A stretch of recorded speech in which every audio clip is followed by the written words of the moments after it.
पाकिस्तान और चीन की आंखें हिंदुस्तान के आसमान पर थी, उसी दौरान दोनों मुल्कों से निपटने के लिए मोदी कैबिनेट नया खाका तैयार कर रही थी और अब इसे फाइनल अप्रूवल भी मिल चुका है।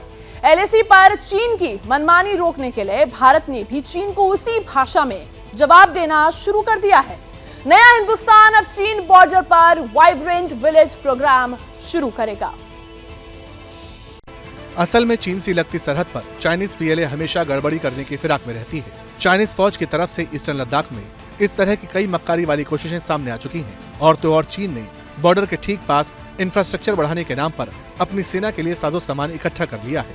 गाँव को बसाने के नाम पर ड्रैगन की फौज चालबाजियां कर रही है। इसी का जवाब है चाइनीज बॉर्डर पर वाइब्रेंट विलेज प्रोग्राम।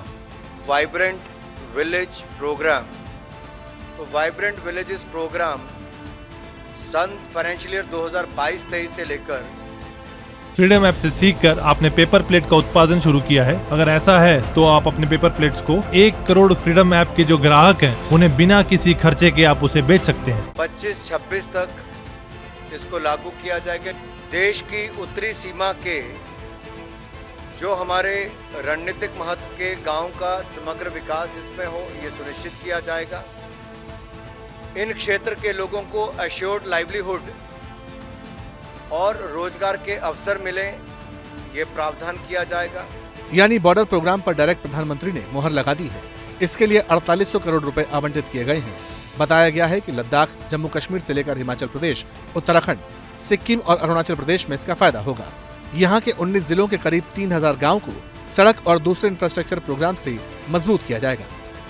कार्यक्रम जो है वो देश की सामरिक और राष्ट्रीय सुरक्षा के दृष्टिकोण से अत्यंत महत्वपूर्ण भी है। इस कार्यक्रम के अंतर्गत चयनित गांव को बॉर्डर एरिया डेवलपमेंट प्रोग्राम से अलग रखा जाएगा ताकि दोनों प्रोग्राम्स का कोई ओवरलैप ना हो। ये कार्यक्रम एक सेंट्रल स्पॉन्सर्ड स्कीम के रूप में कार्यान्वित किया जाएगा।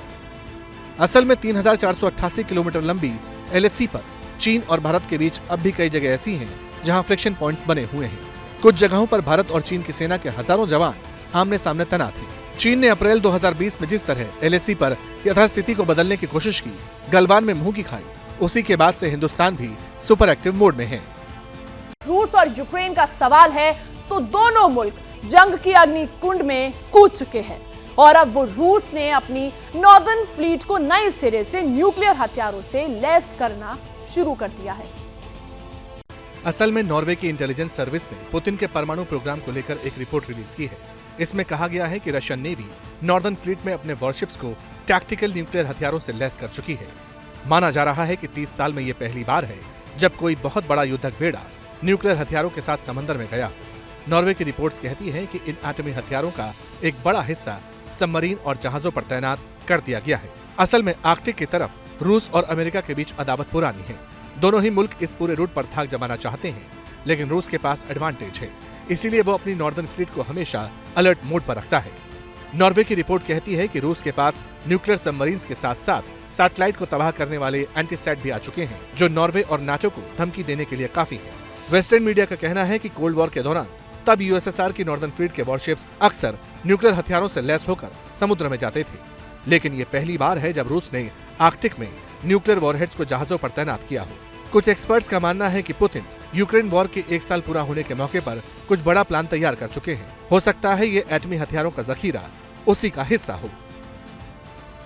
फ्रीडम ऐप से सीखकर आपने पेपर प्लेट का उत्पादन शुरू किया है। अगर ऐसा है तो आप अपने पेपर प्लेट्स को 1 करोड़ फ्रीडम ऐप के जो ग्राहक हैं उन्हें बिना किसी खर्चे के आप उसे बेच सकते हैं।